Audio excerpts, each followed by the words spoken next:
is the moment we've all been waiting for, whether you know it or not. 4-wheel drive Power Wheels. Finally going to happen. This is the body we're gonna use. This is the Jeep Hurricane Power Wheels body, which is what we wanted to use anyway. And then our friends over at Boost Rodeo texted me and said, hey, do you want a Jeep Hurricane Power Wheels? My kids destroyed theirs. And I was like, yes, that is exactly what we want. So they brought it over here for us, and now we're gonna turn it into the rowdiest beast yet. I mean, most of you probably already know what the Jeep Hurricane was. It was a crazy concept vehicle that Jeep built a few of, and it had 2 Hemis in it. It was 4-wheel drive and 4-wheel steer, and super awesome. So we're gonna go for most of those aspects in this build. We're not gonna go with 2 engines, but we're gonna go with one that's about twice as powerful as anything we've used before. And then we're gonna definitely go for 4-wheel drive, reverse, and hopefully 4-wheel steering as well.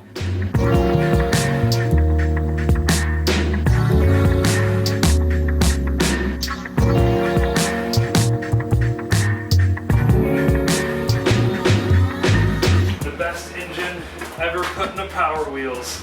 Yup.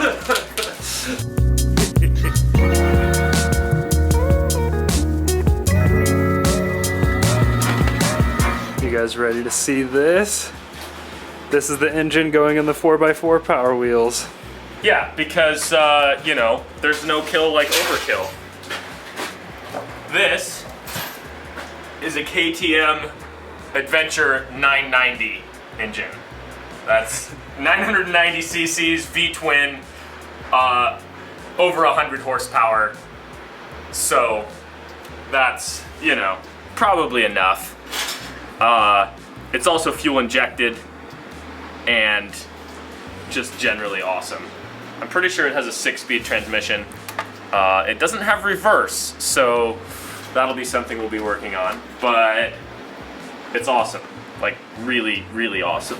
Is that entire top part just the airbox? Yeah, it's a ginormous airbox. So there's some weight reduction.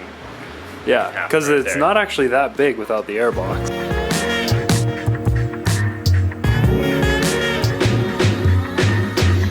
The great thing is this thing is very large compared to any other body we've started with. This thing has so many cool little features. It's got all these little gauge pods. Hopefully we can use those, repurpose them. Front engine RPM, rear engine RPM.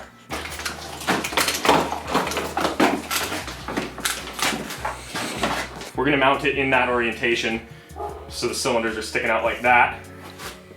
It's rated for 105 horsepower. Yeah. So this will be our first build with 4-wheel drive and our first build over 100 horsepower. I mean, in terms of the Power Wheel stuff. So it'll be sitting down, way down in there. It'll be an output shaft from that. It'll come back to somewhere in the middle here. And then I have various ideas, but basically it'll just go to a jack shaft in the middle that runs to the front differential and the rear differential.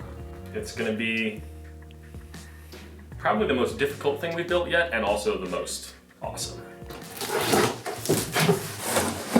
Oh, look at those beautiful wheels.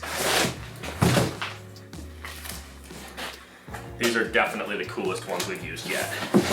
And the largest for Power Wheels. Oh, definitely, yeah. So Cinderella's tires are 18 by 9s. These are 22 by 11s. So they're 2 inches wider and 4 inches taller. But this Jeep is also much larger, so. And making twice the power. Yes, yes, twice the horsepower, 4-wheel drive, yeah. And these are cool because they're actually a pretty aggressive tread pattern. The ones on Cinderella look awesome, but they're really not aggressive. These ones actually are, you know, they look like a truck mud tire, and that's... They look exactly like this wheel. Yes, they do. 6-spoke, silver, I mean, or gunmetal, whatever you call it. Gunmetal, yeah. It's just perfect. It's totally perfect. And we'll definitely paint the center caps that sparkly green and put Jeep on them. Yeah. So these are golf cart wheels and tires. And the reason we keep going with that, because obviously ATV tires are made in this size. But ATV tires look like ATV tires. They're usually more rounded, their tread pattern's all different. And because this is all about making it look like a miniature Jeep, so before we tear this thing apart, we should obviously ride it down the hill, as we tend to do. It is dead and broken, so it'll just be a gravity ride. But you know, that's how the downhill Power Wheels racing thing is done. Yeah. Just freewheeling down a steep hill and trying not to die. Why do we do this? I don't know. Every time we start a new Power Wheels build, it's just what we do. It's the obvious thing to do, isn't it? So this is gonna be the fastest Power Wheel build, so I guess it only makes sense that it's the sketchiest downhill run, because the ground is super frozen and we haven't been running this part of the rally track, so the trenches are pretty bad. I don't know, this could go all right. It could also not. I can barely walk down it, dude. Yeah. Wow.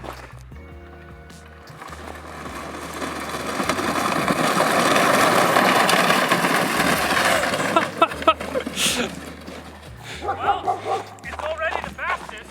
That's way faster than the other ones have gone down that hill.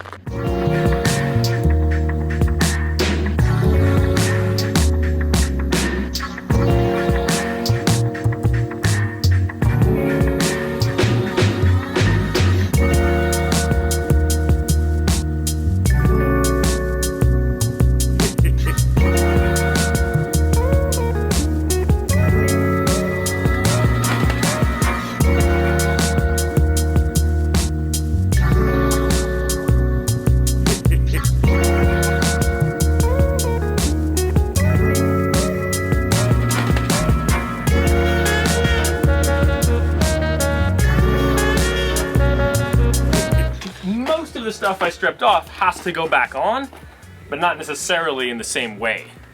Like I said, we can get rid of the whole air box and just have a little filter on top of it, and then the wiring harness can all be, you know, rearranged in various ways. But that's, you know, that's the whole engine right there. It's large, but it's not enormous, especially considering it's 100 horsepower. These wheels and tires fit it so nicely, actually. They really do. I mean, and of course it'll be a bit wider once we have axles and everything in there, and we'll probably lengthen it a bit, but I think they look really good. And we can make different fenders, or even just modify those, but it'd be super easy to make different fenders for it, so I think it's pretty much ideal, honestly.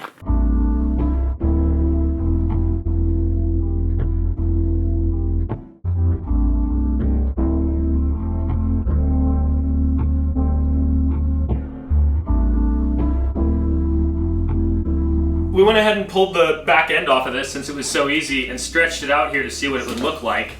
And if we lengthened it like that much, that's around a foot longer, that will get our seating position really comfortable, because we can move the seat all the way back into this area and then actually be comfortable for the first time ever in a Power Wheels build. Yeah, it'd have a wider wheelbase than a quad already, just where it is now. Well, yeah, longer wheelbase, yeah. And I'm sure it'll have enough power to do wheelies as long as it's got traction, so. Oh, yeah. Having a longer wheelbase will be good for basically everything. Stability, crawling, comfort, all of that. And scale. It'll look a little bit more scaled accurately with those tires. It's gonna be awesome.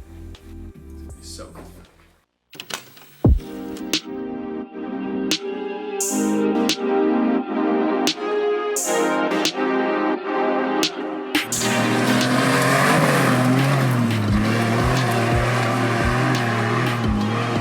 Today's a super exciting day because it's Cinderella's first time around the new rally track.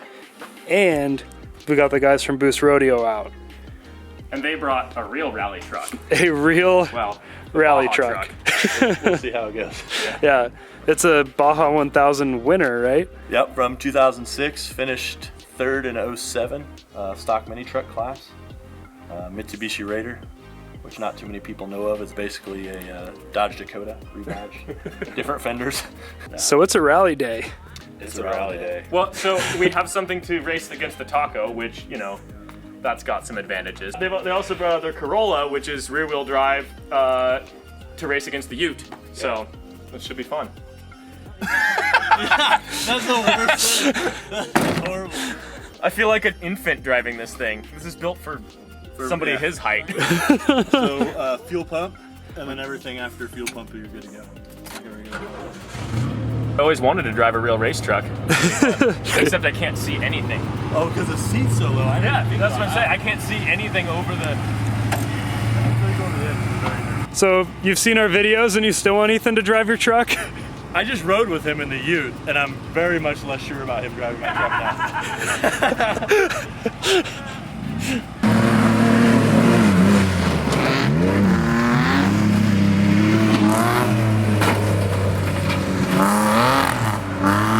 How does it feel compared to the Taco? It's amazing. It's so smooth. I think I got up on 2 wheels a couple times going around that corner. All right, I'll go film that corner.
Is it a good rally? Oh, it's the best thing I've ever driven. Well, best like actual vehicle thing I've ever driven. Yeah, it's frighteningly tippy though. I came around that corner once and had the inside wheels like 3 feet off the ground. We were just all kinds of. Of course, the truck was still fully level because the corner's so banked. But Josh probably regrets letting me drive it at this point. It was killer. That's what it's made My for. regret was I didn't have the camera on when the tire was 3 feet off the ground. I was hoping that was recorded because that was the rowdiest thing I've ever done in a car. You're getting the Ute going pretty good too. Dude, that thing's got surprisingly more power than the Corolla. Like, it doesn't have quite as much traction, but it's got the power to just rip through it. Like, it's very torquey. I like it. Yeah, but this thing just feels indestructible. Like, it soaks up everything. Yeah. So what's more fun, this or the Jeep? I don't even know if you can compare. They're two different. I mean, they're pretty equal, I'd say, just like two very different types of fun. Like, this one's like, you feel like you could roll it all the way down the hill and be fine. Right. Whereas the Jeep, it's like every time you take a corner, you're like, if I roll, I'll die. Yeah. Different kinds of fun. Yeah. Ready, set, go!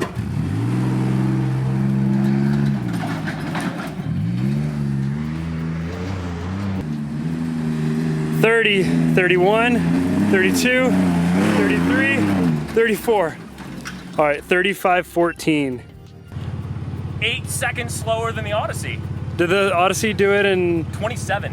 Oh wow. Yeah. The Odyssey's That just. said, this would be a lot faster if it had a little more power on the low end. Yeah. Like, this track is too slow for this truck. It's made for racing in Baja at like 70 miles an hour, not like Yeah. 20 or whatever on this track. Like, Yeah. it bogs really hard up like out of the tight corners, but man, it's fun.